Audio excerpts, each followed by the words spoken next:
Assalamualaikum warahmatullahi wabarakatuh. Selamat datang di Jejak Khilafah di Nusantara.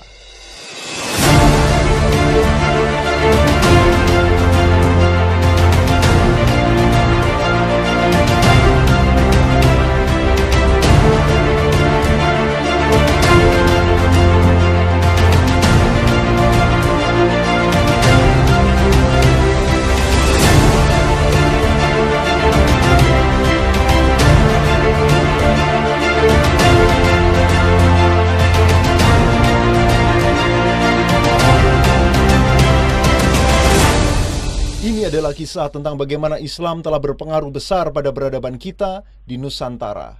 Inilah Jejak Khilafah di Nusantara. Assalamualaikum warahmatullahi wabarakatuh. Alhamdulillahilladzi arsala rasulahu bil huda wa dinil haqqi liyudhhirahu 'ala ad-dini kullih wa kafa billahi shahida. Asyhadu an la ilaha illallah wahdahu la syarika lah wa asyhadu anna Muhammadan 'abduhu wa rasuluhu la nabiyya wa la rasula ba'dah. Allahumma salli wa sallim wa barik ala sayyidina wa habibina wa maulana Muhammadin wa ala alihi wa sahbihi wa man tabi'ahum bi ihsanin ila yaumiddin. Saudara-saudara kaum muslimin yang dirahmati Allah Subhanahu wa taala, segala puji kita panjatkan kepada Allah Subhanahu wa taala. Ya Allah Subhanahu wa taala menciptakan kita, menghidupkan kita, memberikan nikmat kepada kita. Sepantasnya kita memuji kebesarannya dan bersyukur atas semua nikmatnya. Salawat dan salam semoga Allah limpahkan pada junjungan kita Rasulullah sallallahu alaihi wasallam serta keluarganya, para sahabatnya dan seluruh pengikutnya ila yaumil qiyamah. Saudara-saudara yang dirahmati Allah Subhanahu wa taala, hari ini 1 Muharram 1442 Hijriah. Saudara-saudara, ini adalah merupakan penanggalan Islam yang ditetapkan oleh Khalifah Umar radhiyallahu anhu pada saat beliau menjadi khalifah ke 2 tahun setengah. Beliau tetapkan bahwa awal tarikhul Islam adalah dimulai dengan peristiwa hijrah Nabi sallallahu alaihi wasallam. Setelah beliau bermusyawarah dengan para sahabat, akhirnya sepakatlah mereka bahwa tahun pertama umat Islam dimulai pada peristiwa hijrah. Saudara yang dirahmati Allah Subhanahu wa taala, ada banyak peristiwa penting Nabi, diutusnya Rasulullah SAW, wafatnya Rasulullah, kemenangan perang Badar, Fathu Mekah dan sebagainya. Tetapi tentu tanpa alasan jika kemudian peristiwa hijrah menjadi tonggak tahun pertama bagi umat Islam. Di antara alasan adalah yang dikemukakan oleh Sayyidina Umar sendiri. Beliau mengatakan al-hijrah farraqat bainal haqqi wal batil, bahwa hijrah adalah sesuatu yang memisahkan antara yang hak dan batil. Saudara-saudara yang Allah Subhanahu wa taala, dunia ini cuma dua, al-haq atau batil. Al-haq atau al-batil, kebenaran atau kebatilan. Ibarat gelap dan terang, keduanya tak pernah bersatu. Ibarat malam dan siang, tak pernah keduanya bersatu. Yang ada adalah upaya saling mengalahkan.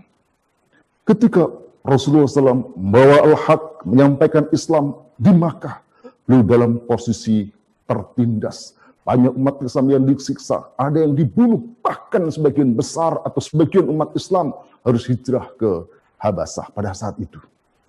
Tetapi nasib kondisi umat Islam berubah setelah Rasulullah SAW hijrah ke Madinah.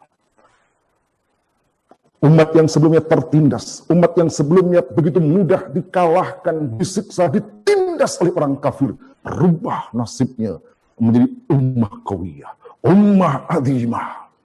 Pertanyaan penting adalah apa di balik hijrah itu?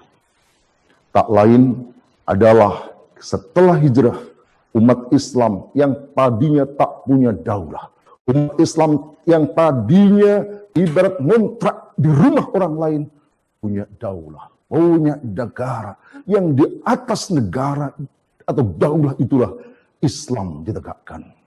Saudara-saudara yang menurut Allah Subhanahu wa taala, peristiwa hijrah terjadi dimulai pada tahun ke-13 Hijriah, ketika ke-13 kenabian ketika Rasulullah Sallallahu Alaihi Wasallam ada peristiwa Baitul Aqabah yang kedua. Dan dalam bayat itulah ada proses peran kekuasaan para tokoh-tokoh Ansar, tokoh-tokoh Khazraj dan Aus yang mereka menyerahkan kepemimpinan, menyerahkan kekuasaan pada Rasulullah Sallallahu Alaihi Wasallam.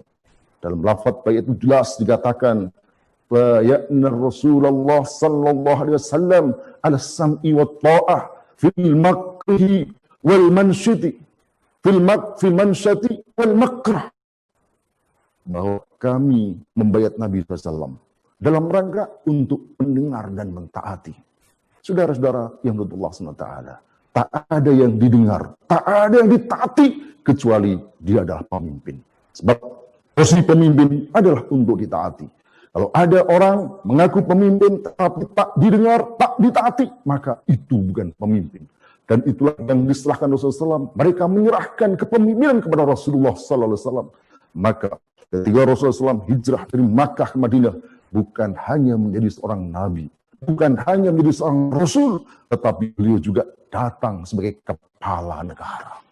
Maka semenjak di Madinah itulah kekuasaan ada di tangan Rasulullah, kekuasaan ada di tangan kaum muslimin. Sejak di Makkah itulah seluruh hukum Islam diterapkan. Itulah hukum yang diterapkan di sebuah tanah bernama Madinah, Al-Munawwarah. Saudara-saudara, Rasulullah SAW yang menjadi pemimpin negara, beliau yang mengatur, beliau memutuskan perkara, termasuk memutuskan kapan perang dan kapan berdamai. Pertanyaan penting, siapa yang punya kekuasaan? Kecuali Rasul, kecuali pemimpin negara, kepala negara, untuk menetapkan kapan perang, kapan damai. Beliau juga yang mengangkat kepala daerah, qadhi, amir jihad, dan seterusnya. Itu menunjukkan bahwa beliau adalah kepala negara. Saudara-saudara yang Allah SWT, maka sejak itulah nasib umat Islam, sejak saat itulah umat Islam punya negara, punya daulah.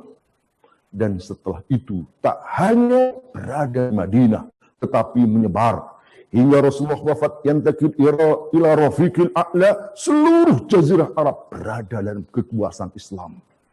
Dan ketika Rasulullah SAW wafat itu, maka beliau meninggalkan bukan hanya ajaran, bukan hanya ulama, tetapi beliau meninggalkan sebuah negara yang punya wilayah, yang punya rakyat, yang punya kedaulatan.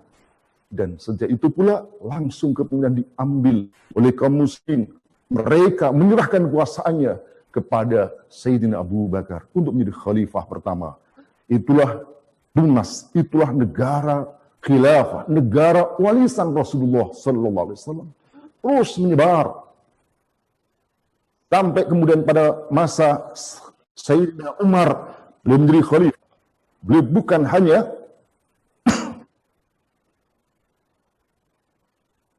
bukan hanya berhenti di Jazirah Arab. Mesir ditaklukkan, Syam ditaklukkan, bahkan Persia pun ditaklukkan. Kalau Persia adalah sebuah negara adidaya kedua pada saat itu. Itu terus berlangsung selama 13 abad. Umat Islam memiliki negara. Umat Islam berada dalam kekuasaan. Dan saat itu umat Islam mengalami kemuliaan yang luar biasa. Saudara-saudara yang Allah SWT. Setelah masa khilafah Rasidah, kemudian dilanjutkan dengan khilafah Umayyah, Abbasiyah, dan yang terakhir khilafah Utsmaniyah. Dan pada tahun 1924, itulah kemudian khilafah Utsmaniyah diruntuhkan oleh Mustafa Kemal Atatürk beserta negara-negara kafir penjajah. Saudara-saudara yang Allah SWT, sejak itulah umat Islam tak punya negara seperti yang sekarang. Maka berubahlah nasib umat Islam yang tadi menjadi umat yang kuat, umat yang besar, menjadi umat yang mudah ditaklukkan. Maka jika ingin kita kembali kepada kemuliaan Islam, kita kembali umat Islam menjadi umat yang besar, ummah azimah, ummah qawiyah, ummah karimah, maka tak ada pilihan lain kecuali mengembalikan khilafah seperti sebelumnya. Takbir! Allahu Akbar. Saudara-saudara yang betul Allah SWT, inilah yang dikatakan oleh Sayyidina Umar. Beliau mengatakan, kunna ummatan azimah, kunna ummatan adillah, fa'azanallahu bil Islam. Aradna al-izzah bi ghairi al-Islam adallana Allah. Dulu kita adalah umat yang hina. Lalu Allah muliakan kita dengan Islam. Maka barang siapa, maka jika kita menginginkan kemuliaan bukan selain Islam, maka kehinaan yang akan terjadi. Maka saudara-saudara Allah SWT, peringatan hijrah ini hanya akan bermakna ketika umat Islam sadar bahwa umat Islam ini lemah, umat Islam itu tertindas karena tak punya khilafah. Ini menjadi peringatan ini menjadi bermakna ketika mereka menyadari bahwa untuk memuliakan Islam harus kembali kepada khilafah. Khilafah yang juga termasuk menyebarkan ke sini, ke negeri ini, jejak-jejaknya ada di sini, dan inilah yang akan kita saksikan dalam film ini. Dan terakhir, saudara-saudara, kesempatan ini telah kita kukuhkan semata untuk tetap istiqomah berjuang menegakkan khilafah. Kepalkan tangannya, acungkan ke udara, teriakkan takbir, Allahu Akbar, Allahu Akbar, Allahu Akbar. Assalamualaikum warahmatullahi wabarakatuh.